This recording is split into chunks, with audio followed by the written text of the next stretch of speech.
This is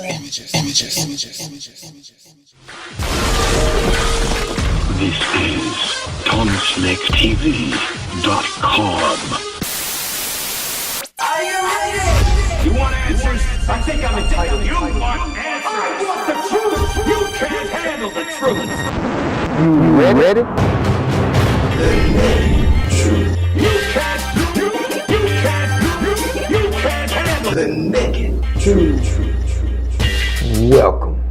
For those who don't know, I'm Elder Mmoja Ajabu, your host for After Naked Truth.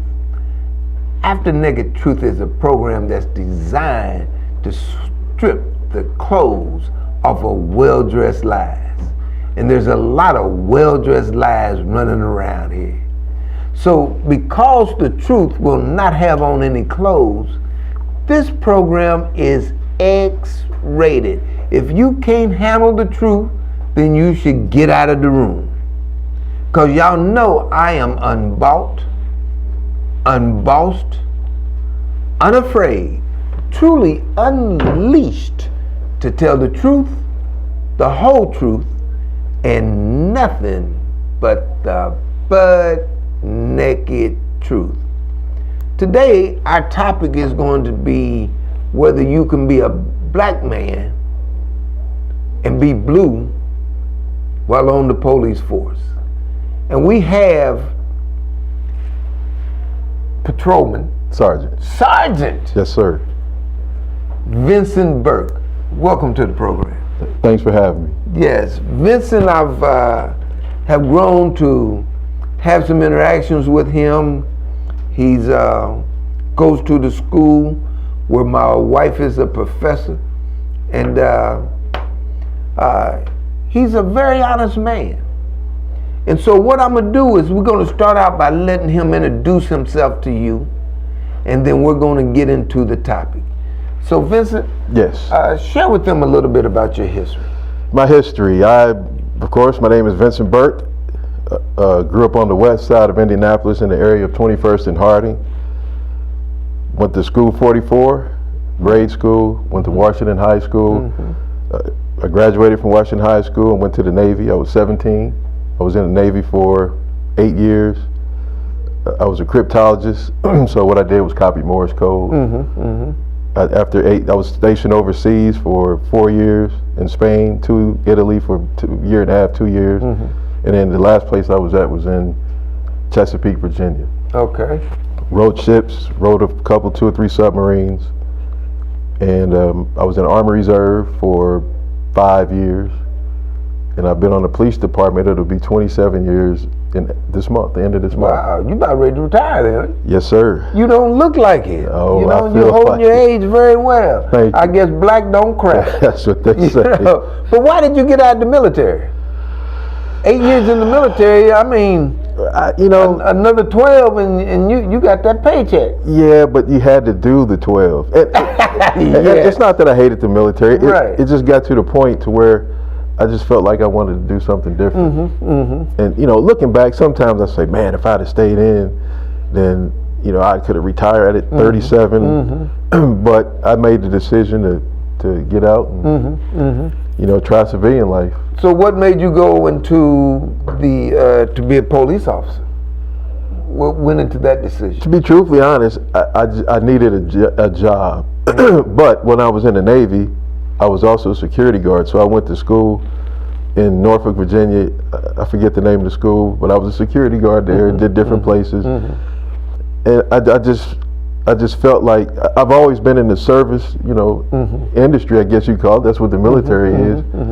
And I've always felt like there was a need for black police officers. Well, there's definitely a need for a certain type of black police officer, and I believe that you the type that we looking for, but we gonna see. Yes, sir. Now you say that you are a black nationalist. Yes, sir. Define that for me. What is a black nationalist? Okay, so my definition of being a black nationalist is loving black people, and in the words of Dr. Umar Johnson, being unapologetically black. So what that means is you have the dominant narrative, which is white America. I mean, right? Because I mean, they outnumbers. You have the dominant narrative, and sometimes the dominant narrative has their way of doing things that isn't conducive to black people being productive. And so, I'm not going to change the way I think or how I feel just to make somebody else comfortable. So if you're uncomfortable with what I say, I guess there's two things you can do. You can either ignore me or just kind of accept it and get over it. You know, so that's what I mean. And I've had some people in my life that have touched me. I don't like name dropping because, you know, to me it's just not good practice. But when I was young, and I've had some major influences in my life, you know, of course, outside of my parents. My mom, I grew up in a single parent home. But I played tennis for years with a very, very great, super intelligent person, which was Ms. Mari Evans. Ah, I played with her. Yes, and so we played, even once I got out the Navy, she played tennis for a long time. She did. And every now and then, she would drop some knowledge. Nuggets. Yes, sir. And so I remember one of the first things she asked me to read was Wretched of the Earth. Friends for Nine. Yes, sir. And so, you know, just and starting to read stuff and understanding, okay, you know, sometimes there's the rules, but those rules kind of hurt us as black folks, and especially poor people, just in general, and poor people. So I feel like I don't want to use the term idiot, but for lack of a better term, I just feel like you're not in a good place if you're a black person and you're saying that you don't like black people. Oh, no doubt. I just, you mentally ill. And I've grown through the years. And that's what I mean by black nationalism. Now, some people confuse it with being the opposite of white nationalism. The Ku Klux Klan. Yeah, and this isn't my original idea. I just read this, and it makes sense. Okay. I don't remember who put it out, but I just read. Put it out there. So, you know, when we say white nationalists, or when we're talking about alt-right, like you said, sir, we're talking about the Klan, the neo-Nazis, etc. White Citizens Council. Yes, sir. But when I say black nationalism, I'm talking about people that love black folks and love themselves, because that's where it starts. You know, people give the Nation of Islam a bad rap, but when you start talking about Elijah Muhammad and him saying that do for self, he said a lot more. Yes. But when you start saying you got to do for self, that just makes a lot of sense. I agree, Vincent. You know, that we do need to do for self. And when you're looking at do for self, I think that we need to start policing ourselves. Now, anybody that knows me knows that I don't necessarily dislike police. Right. But I dislike how police. Right.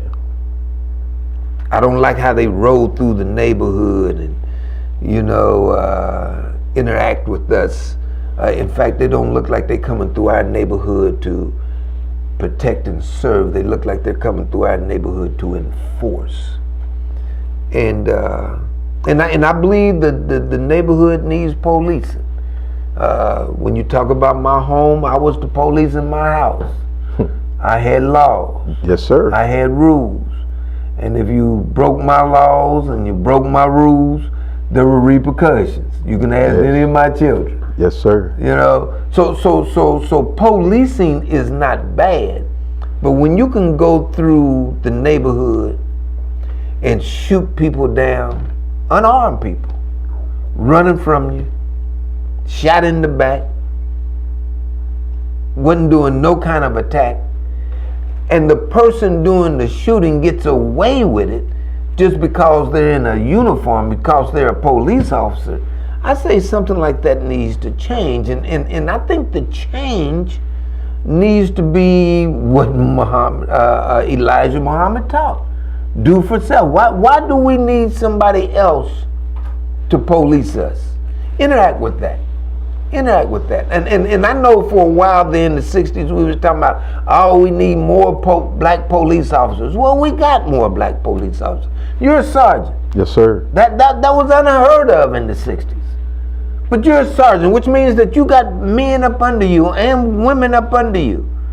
But yet and still, them men and women, when it comes time, and I don't know if this is you personally, but when these men and women go out there and they act ignorant, the sergeant ain't telling on them, the lieutenant ain't telling on them. In fact, it looks like they get together and concoct a story like they did out there in Sacramento, turn the mic off. Well, you know, officers, I will say this, officers get in trouble all the time.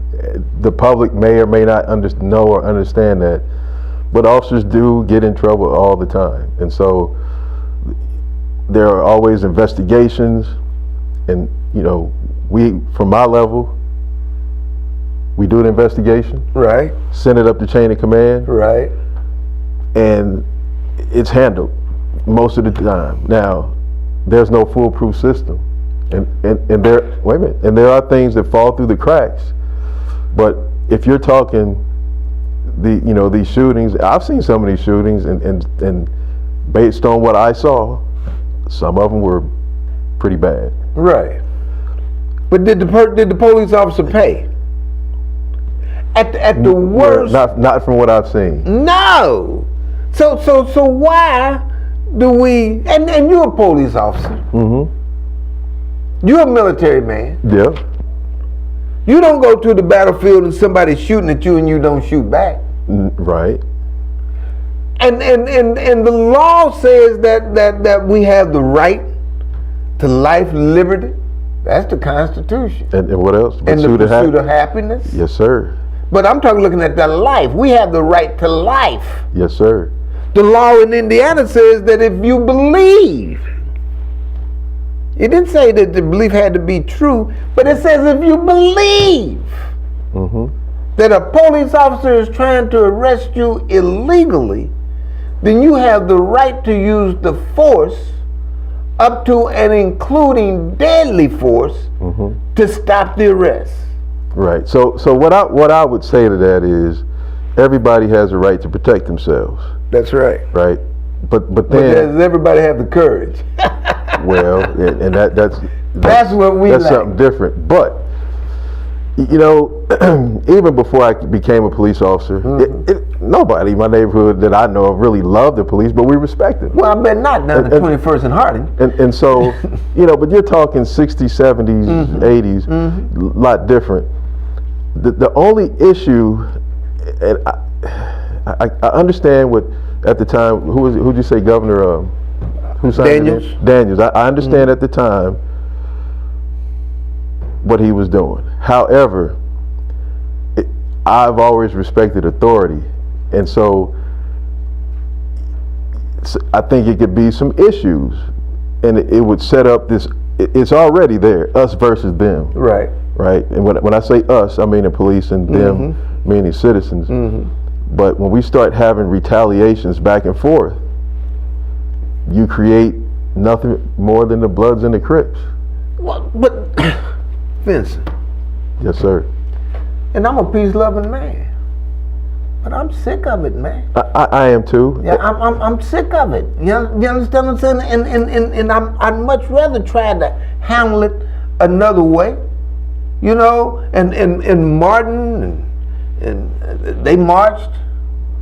You know, 50 years later, we still getting shut down in the streets. And we got black on black crime going on too. We got that going on. Yeah. You know, but I think and I'm not opposed to shooting back. Right. You know, and I don't care whether you're police, no lease. Don't be shooting at me, and I ain't. But I ain't got no arm. Right, but you know, no. Let me push okay, you. I'm sorry. Let me push you. Let me push you. I'm gonna let you respond. Okay, yes, you know, sir. but let me push you. See, the police mentality is submit to authority. I told you to do something, I need for you to do it. Bug that, man. You ain't my daddy. No, but see, bug that.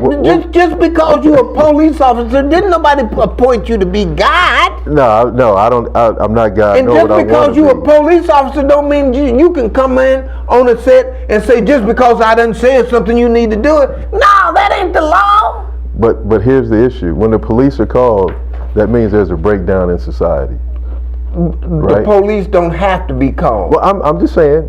Just hear me out. If the police are called on the scene, something isn't right, or it might be the police that's not right, or something ain't. Well, but initially, if there's an issue, people call the police to solve that issue. So yes, and safety concerns. When we get there, I don't need a whole bunch of people yelling and screaming. I don't need a bunch of people walking towards me. It's not against the law. Wait a minute. It's not against the law. However, it's a safety issue for us. You know, you're yelling and screaming, people walking around. We don't know what to do. Is your safety more important than somebody else's safety? It depends on the situation. Well, now watch this. So if watch this. Okay, wait. Let me ask myself that question. Okay. Is my safety more important than somebody else's safety? Yes. Well, okay, but here's the deal. Yes. But the whole situation is I'm not a police officer. Right. A police officer has got to be held to a higher standard. I agree. A police officer knows when they go into a situation like that, and I can even share a personal experience. Okay, let me hear it. You know, I was a buyer for a co-op, food co-op. Mm-hmm. We used to have a building that I'd go in and deliver the food. Mm-hmm.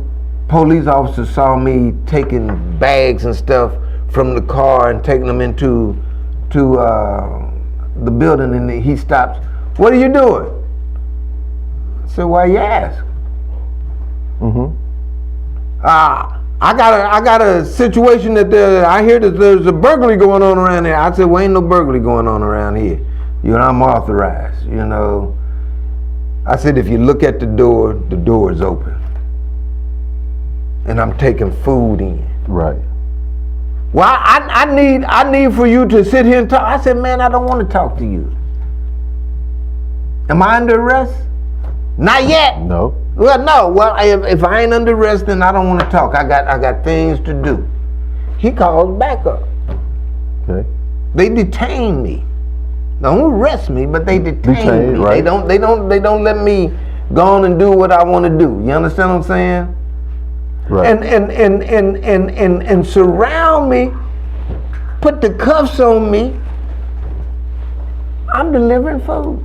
Right. All because I don't want to talk to a police officer. Right. So was there an alarm or something that went off? No, I got a key. Oh, okay. See, but here's the thing. No, watch.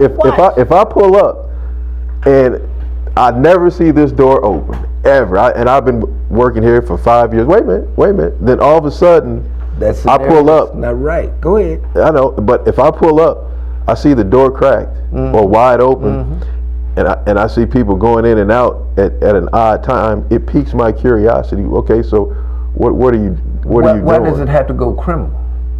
I can understand it piquing your curiosity. Yes. But why does it have to go criminal? I'm not even saying it's criminal. But if I ask you a question, especially when I'm telling you, I got a key, man. Okay. I got a key. For me, that's all I need. If you got a key. But that wasn't enough for them. I can't answer. But I'm just give me an example. Okay. I'm not talking about you. Don't take it personal. Okay. No. Don't take it personal. Right. I'm talking about an experience of how the police can act in the neighborhood, and I've seen it on a bunch of different levels, you know, and I can even really give y'all a compliment, because I saw the police stop some people at 56 and High School Road about 3 days ago, and it was 2 black police officers.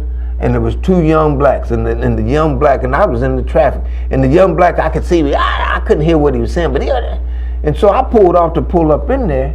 And the black police officer, and the brother, one brother was in handcuffs. They made the other brother get out. They didn't put handcuffs on him, but they were civil. They wasn't, I need for you to shut up, because the brother was, man, I ain't done nothing, why y'all stopping me? They said, man, we just need to stop you. You made a bad turn here and things. Looks like we might be smelling something in the car here. We want to just check it out, you know. Well, man, ain't nothing in there, ain't nothing in there. And he says, okay, brother. And he's talking like I'm to businesses. Contracting, right? That's right. Yes, sir.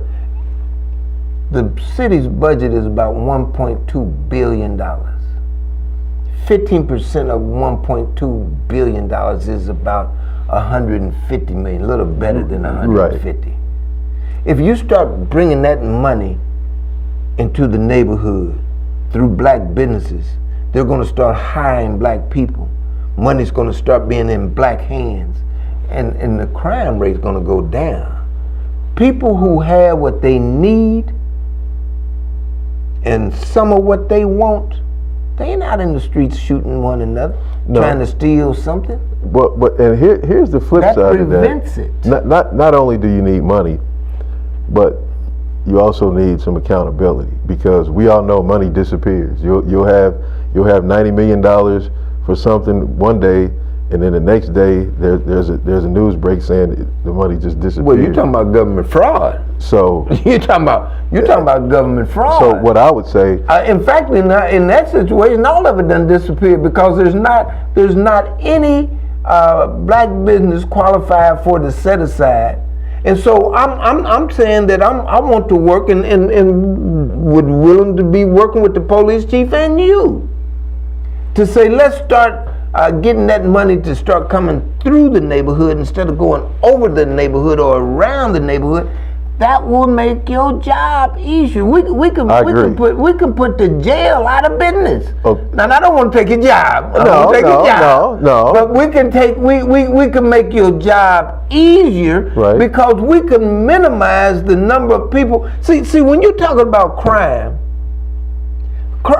and you can verify this, crime probably has two genesis. One, money, a need for it, or desire for it. Two, sex, relationships, domestic situation. Okay.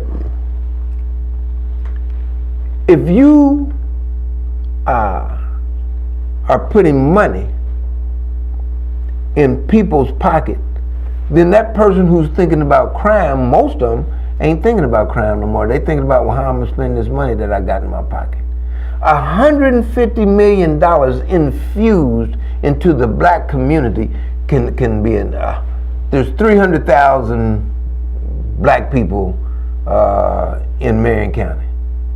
If you evenly divide 150 million by 300,000, that's $5,000 a piece.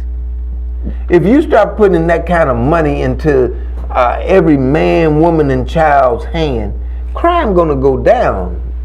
Especially if you're putting it in the black businessman, black woman. Yeah, but the model for business, money is definitely not a motivator. I mean, it is to a point. What you mean a motivator? Motivator for what? For anything. You know, people, hear me out. You know, money, it motivates you to a point. But after that, you still need other stuff besides money. I'm not saying the money is a cure-all. Okay. No, I mean, you still got to have some moral turpitude.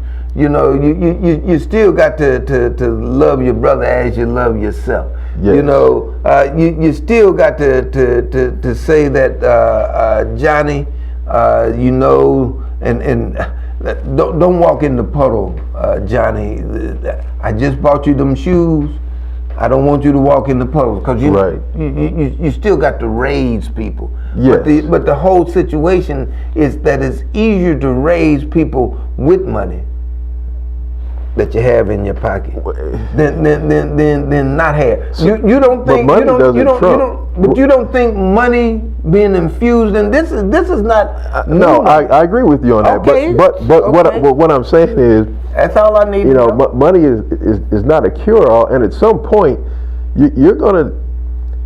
if you're talking about raising a nation, I mean, yes, we're going to need money, but we're going to need love, we're going to need understanding, and we're going to need education. Sure. So instead of, it's twofold. It's like on one hand it's good, and the other hand it's not so good. Because after the $5,000 run out, then what? No, the law says at least 15%. Yeah, I know what you're saying. At least 15%. But what would happen if they? First off, they need a revolution, totally just revolutionize the public school system. I don't argue that. This is not wait a minute. Either nor. No, but this is where it starts at. And so kids are just not really being educated, in my opinion, like they were when I was coming up. And the sad part is we have all of this technology. You know, people want to come through our schools, but wait a minute, people want to blame, put the place to blame. For example, last summer. Come on, place to blame. Go right there, because I'm dealing with a situation from a woman out of the University of Georgia who just wrote an article about people want to place the blame everywhere except on self. Was that where you was going? No. Where was you going? What I was going to say is, a lot of times the dominant narrative or elitists, they place the blame on poor people that pick yourself up by the bootstraps. Yes, they do. And I don't think anybody has just been a quote unquote self-made person. They haven't. That's exactly what the article is saying. They haven't. And so with that, I just think the schools need to be better. I read an article, now I don't know if it's true or not, but supposedly there's more money funneled to prisoners than there are to students in public schools. To lock a person up, it costs you $15,000 a year per person. A student, they're given here about $6,000. So what's the priority? And that's a problem. But we're still talking money, Vincent. Well, it's okay. We're still talking money. It's always about money, but there needs to be other stuff. Say that again. Let me hear you say that again. You're right. It is about money. It's always about money. So now the city's got a program to where it's supposed to send money through our neighborhood, and they should do it, and it's not being done. And I'm telling you, that's your crime prevention program. You don't have to allot no more money. Follow the law. Right. You don't have to allot no more money. You don't have to have a crime prevention grant. $2 million now, maybe $2.5 million. You got $150 million at least that you can use to address the crime program by building black business. I agree. And black business is going to hire black people, and black people with money in their pocket, most of them ain't going to be committing crime. Yes, okay, but there's another side of that too. So what's that side? The other side to that is when you're talking about do for self. I personally have tried. I went to quite a few churches, and I'm not a religious person. Okay. Right. You don't believe in God? I believe in God. I just don't like organized religion. But I went to a few churches, attempting to start some programs in the summertime. Now my time is limited, but I was definitely going to try to make it work some kind of way. And the issue is we need to get back to doing things as a village. So before segregation, right, we were forced to do stuff together. We didn't have a choice. That's right. And so after segregation, when we got to move out and live in your Carmels and your Greenwoods and just leaving our roots, it became a problem. And so once you leave, the money leaves, as you say, and a lot of things dry up. And then there's white flight, which means more money leaves, right? And so now you got people that are poor left to fend for themselves. And so what I would propose is, as police departments for what, centuries, right? Or yeah, I'll just say decades. We've been locking up folks. It's really, and it hadn't stopped the crime. No. So we have to try a different model. Is not the solution. Would you agree with that? Not really. I'm saying you always need police, but what? I didn't say eliminate police. I said having more police. Well, it's not stopped it. But hear me out. Wait a minute. Hear me out. I know this is, but hear me out. So instead of hiring police officers to solely, as you would say, just go into the neighborhoods and lock folks up, why wouldn't police departments across the nation have bigger police athletic leagues where I used to be in a power club, where we go into into neighborhoods that don't necessarily like the police. And I tell you what, it's effective.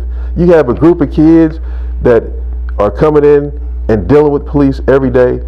They're having great experiences. I know when I was in charge of the power club, and the only reason I'm saying is not because I'm selfish. It's just I don't really like using other people as examples. Okay. 'Cause some people may not want their name out there. So And so what we used to do, we used to take the kids to Chicago, to the DuSable Museum, which is a black Holocaust museum. We used to take them to Cincinnati, took them to Fort Knox. The point is, and then there was a PAL athletics. But do you have to be a police officer to do that? That is my whole point. And so there's not a lot of support. People talk a good game about going and doing stuff in the inner city. People talk a real good game, but they really aren't doing anything. And so this is where Do for Self comes in. Why are we sitting around waiting for somebody to do something when you got these mega churches? You got these mega churches. At mega churches, you got 10,000 plus people, which means you have lawyers, doctors, teachers, at every profession. Why aren't they? Wait a minute. Why aren't they being heads of these religious organizations coming to police and saying, hey, let's start these programs. Let's go into why do they have to come to the police? Oh, we can go to them. It doesn't matter. Why does the police have to be involved? Because in that situation. Because it's important. Wait a minute. This is my opinion. So it's important to let the public know that, hey, man, I put my pants on just like you do. Yes, my job is a little bit different. However, if you don't create these bridges to get rid of that us versus them mentality, there's always going to be problems. That's on the police. It's on everybody. The us versus everybody them has a story. Us versus them mentality comes from the way that police act in the neighborhood. But everybody has a story. People just don't wake up and dislike police. But if you talk to the police, police when they see their daddy shot down in the back. But if you talk to the police, they say the same thing. The police say the same thing about the public. So and that's what I'm saying. So but the police. But if you keep putting up barriers, nothing's going to change. Man, I agree with what you're saying. But if you keep putting up barriers, nothing's going to change. I'm saying that the money that the churches have to put into a program is a pittance concerning as compared to the money that the city has. But if the city's not fooling with you, why are you going to keep begging these guys for money? We ain't begging. We asking them to follow the law. And they're saying, we ain't following the law. So now what? Yeah. So then at that point, then you got anarchy. And if ain't no law, then ain't no law. So in the end, what does that prove? Are you prepared? Wait a minute. Are you prepared to take responsibility for people dying in the street? They dying anyhow. Listen to what I'm saying. They dying anyhow. Listen to what I'm saying. They dying anyhow. Okay, listen. Are you prepared to send these young folks out there in the street doing stuff you know is going to get them killed? To me, that's crazy. They getting killed anyhow. How? They're not getting killed. They're getting killed anyhow. Listen to me. They're not. I think in this. I'm just saying. Are you prepared? I'm prepared to for take what's that responsibility. Yeah, I am. I'm prepared. I'm prepared to do what's necessary to be done to stop getting shot down in the street by police who jump up and say, "Well, he was a black man, and I was afraid, and so I shot him down." And that is what's been said. Did he have a gun? No, but he was a black man. Hey, that's been said. Was he coming toward you? I thought he was.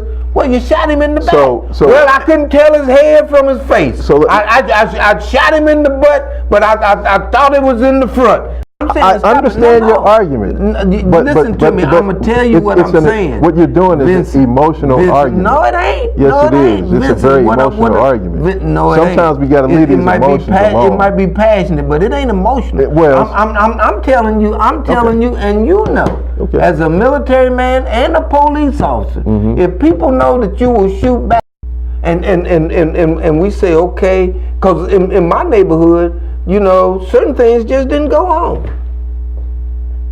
The man just didn't let certain things. You couldn't disrespect the women.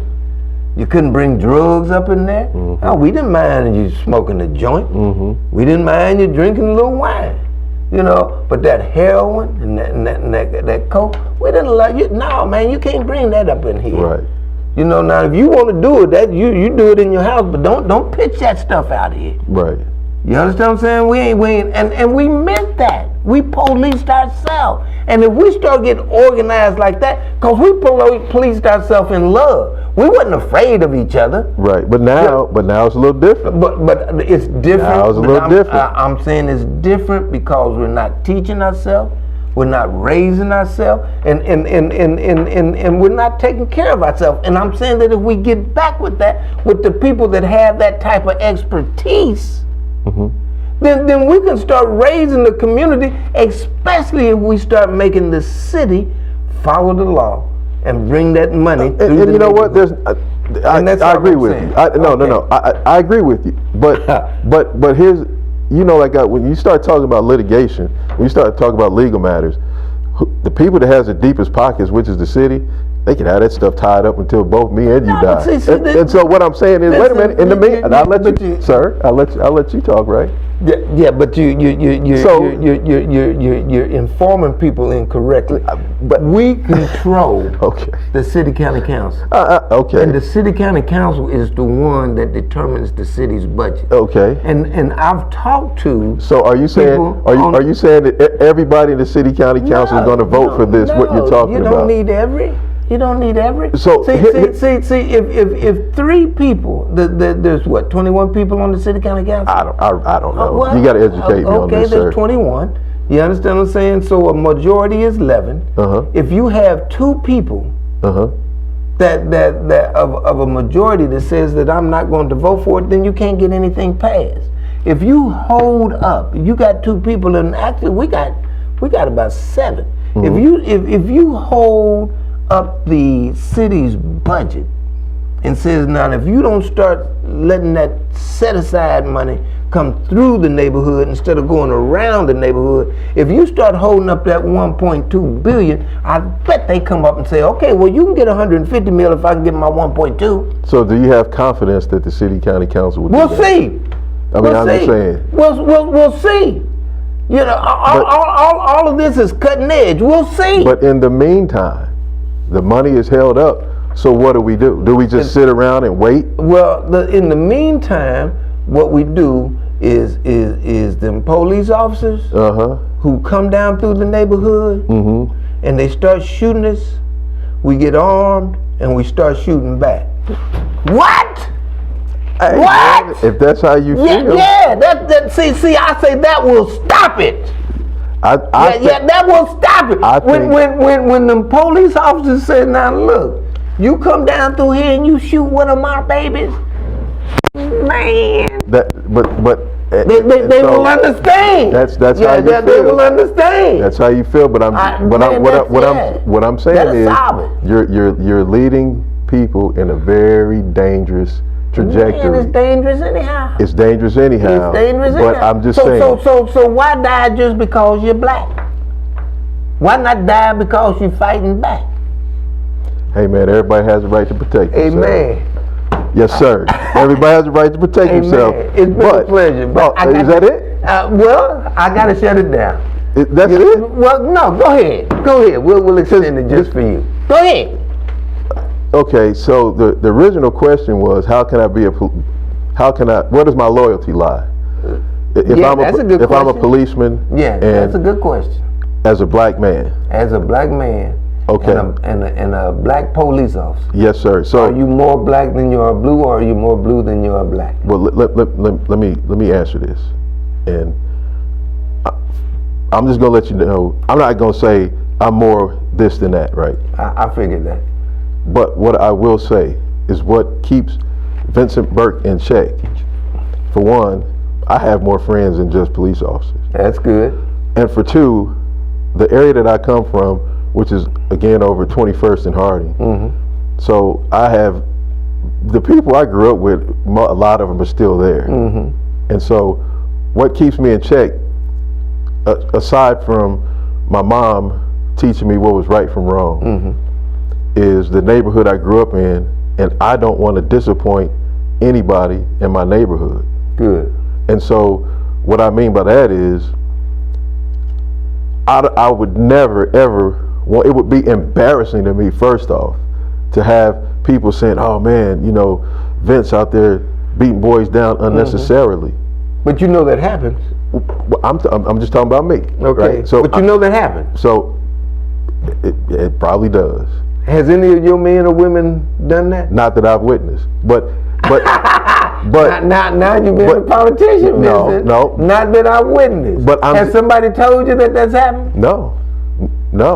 None of the people under your supervision has been. Why would they tell, if they know how I am, why would they tell me that? Well, I would think that the people would tell you. Oh, you mean the citizens? Mm-hmm. Yeah, I've had citizens, mm-hmm. you know, because of the neighborhood I grew up in. I've had people I know tell me all kind of stuff. Did you think they were telling you the truth? I didn't have a reason to think they were lying. So what did you do about it? I didn't do anything. So you let a police officer go out there, bust somebody in the head? No. And you know that they busted somebody in the head, and you didn't do anything? Honestly, no, I didn't. And so, you know, but you have people. Now that sounds not, and this is honest conversation. Yeah, but wait a minute. That sounds like you more blue than black, man. Well, I mean, and that's I can't change your opinion. I'm just looking at the facts, and right. I'm not. Man, I'm trying to. Yeah, but we can do that. I'm trying. You're not letting me finish. I'm trying. You extended the time for me to speak, right? And so, because of that, and mind you, and we still good. Go ahead. Mind you have people tell you stuff all the time. Yeah, Vince, man. You know, I remember, 3 years ago, X, Y, and Z happened.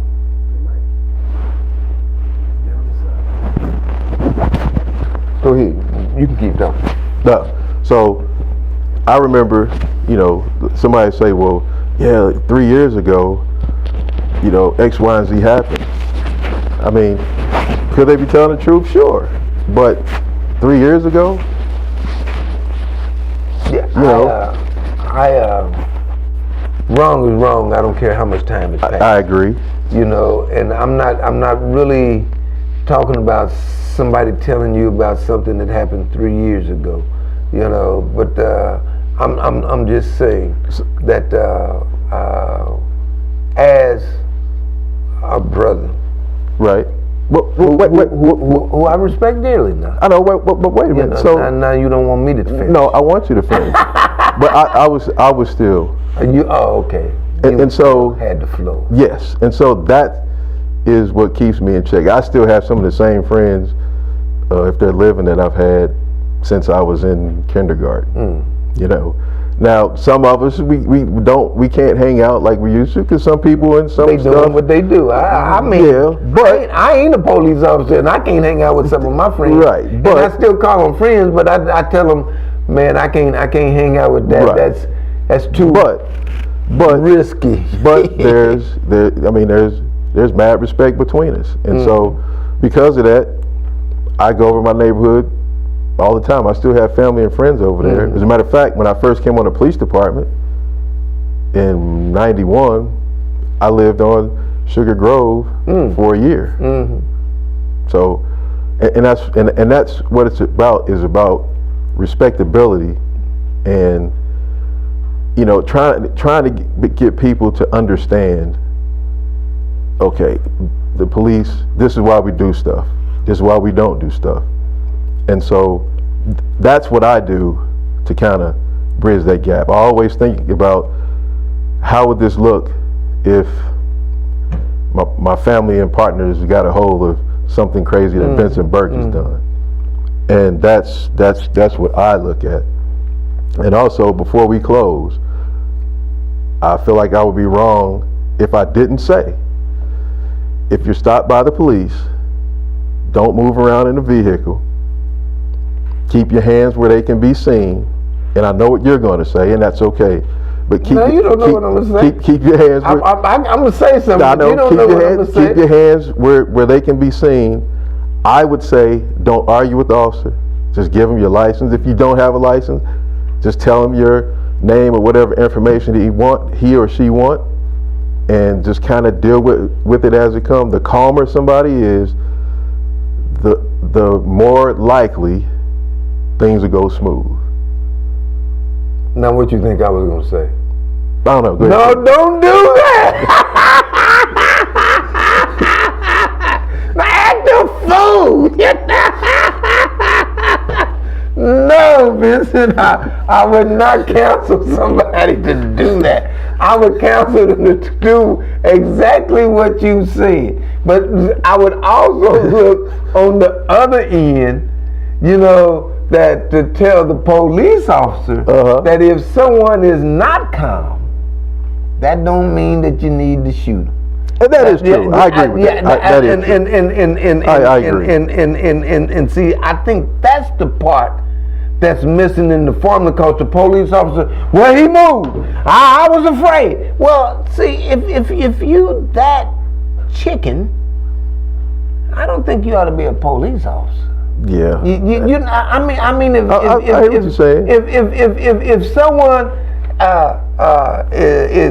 you stop someone and, why'd you stop me, man? What are you doing with me? What is it? And all you can see is to shoot them, and they're unarmed.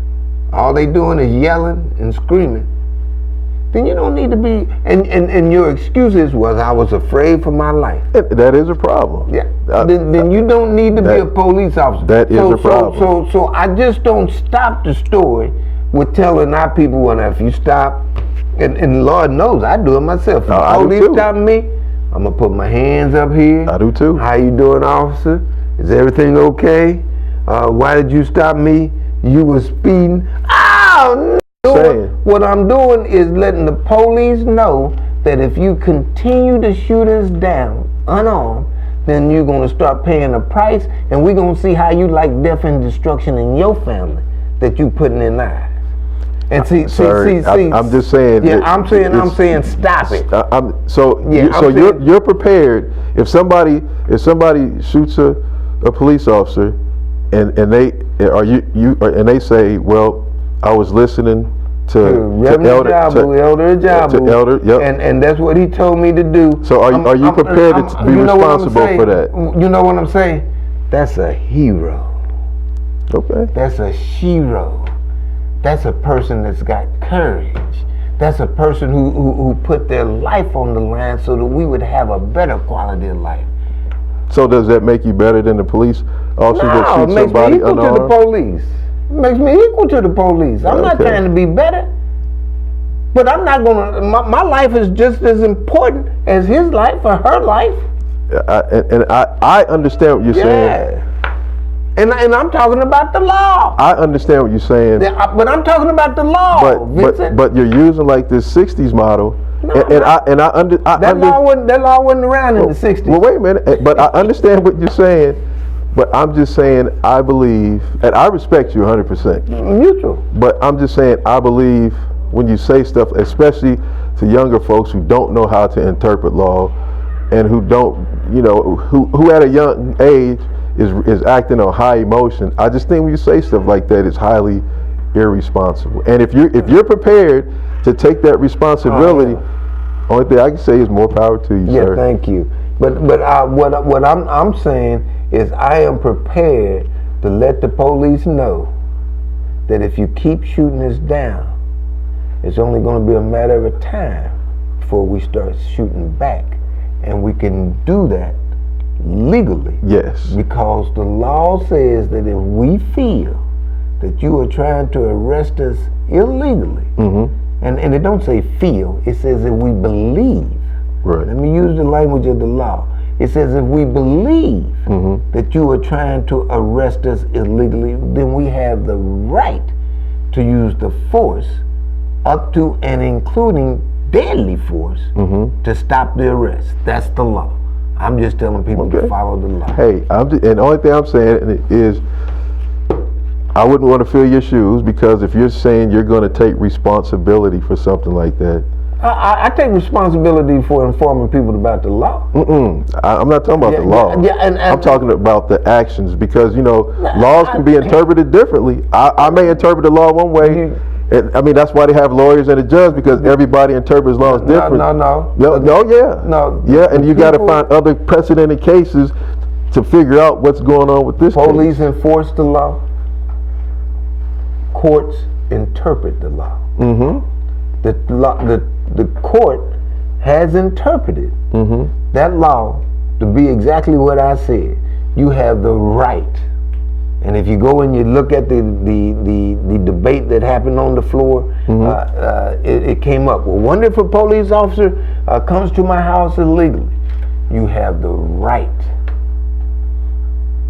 to resist that arrest. If you believe that arrest is illegal, you have the right to resist that arrest with force up to and including deadly force in order to stop that illegal arrest. But that's just not for a police officer. That's for anybody. I mean, I answer my door. Knock on my door. Okay, so if you kick my door down, then man. Hey, sir. Normally, when you knock on the door, the vast majority of the time they're saying police, police, police. So you know who we are, which means, hey, what do you say? What's it? Do you have a warrant? Yes, we do. Well, then I'll open the door and see what's going on. But if you have a, But if you ain't got no warrant, don't kick my door down. Wait a minute. If they say, well, you can do what you want to do. But I'm just saying, if you ain't got a warrant, no. Can you breach a person's door legally? Well, no. It depends on the situation. No. If you ain't in a chase, you just done came up to a person's door.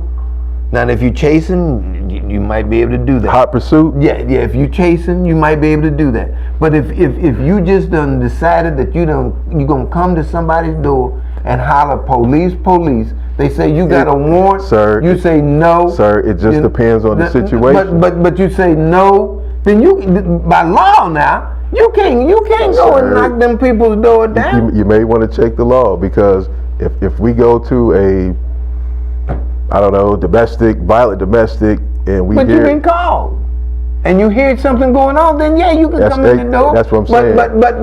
But again, if and then you got to see that or hear that. But I'm talking about that you just done came to a person's house.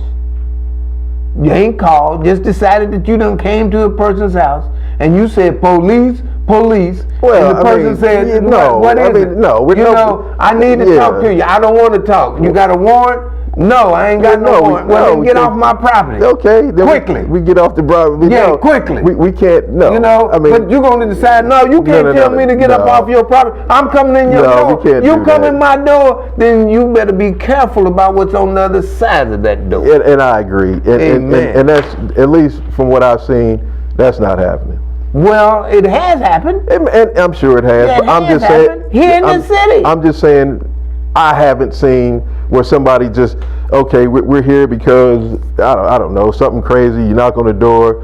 No, I didn't call the police. We're not kicking in the door. Well, if you do, then the person on the other side has the right to use force. To defend themselves. Yeah, to use force up to and including deadly force. But that's for anybody. That is. That's for anybody. That includes police and beyond. But I'm just saying, the way you're saying it, in my opinion, is dangerous and, sir, a little bit irresponsible. No, well, I don't see how you would see citing the law as being irresponsible. Dangerous? Yeah, it is dangerous.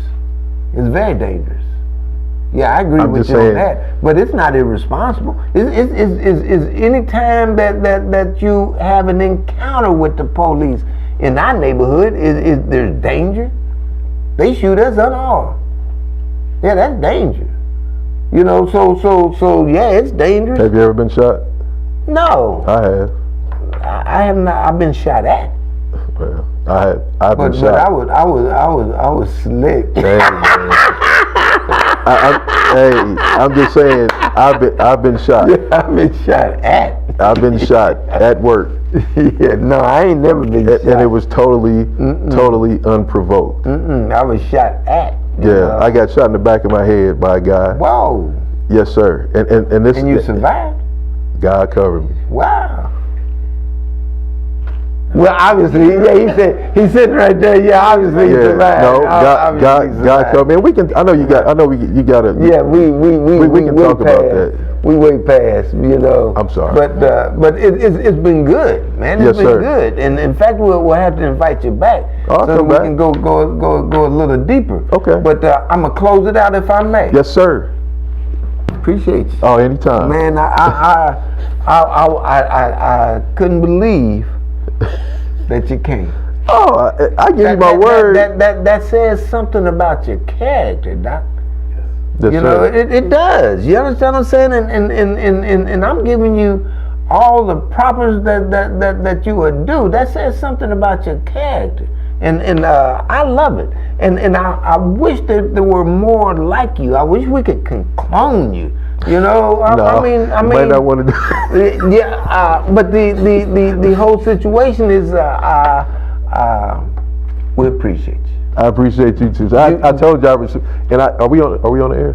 Yeah. Are we still? Well, we can talk about it later. I told you why I appreciate you. One of the reasons why I really appreciate you, but we can talk about that later. I mean, if you want to tell people, you can. I'm good. You understand what I'm saying? I don't see my life's an open book, man.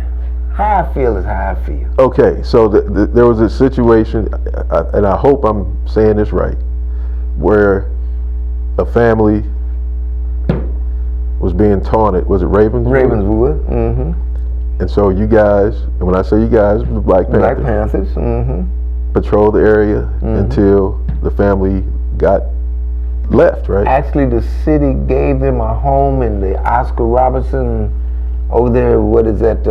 30th and over there by Washington Park. Gave them a home. Yep.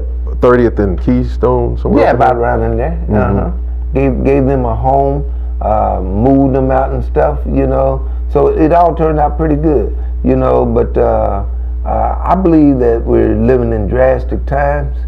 Drastic times need drastic measures. But I'm really pushing this city so that we don't have that clash. Yes, sir. Yeah, to start making that money come through the neighborhood instead of going over the neighborhood and around the neighborhood. And I believe that will help police-community relationships because it's going to minimize the crime. And so that's where we push it. Amen? Yes, sir. You've been listening to Elder Mmoja Ajabu, your host for After Naked Truth. Unbought, unbossed, and unafraid of the truth, the whole truth, and nothing but the butt naked truth. You know, my goal is to bring the black man out of that colored man. I'm not concerned about the white folks being concerned that that black man is coming out of that colored man. We need black men to stand up and say enough. We have to quit being muzzled. I'm getting ready to get out of here. You've been listening again to Elder Mmoja Ajabu, your host for After Naked Truth. I'm bought, I'm bossed, and unafraid. And I want to thank my friend. Yes, sir. For having the courage to come on here and hang with us. You know I don't have but one question for you. You ready?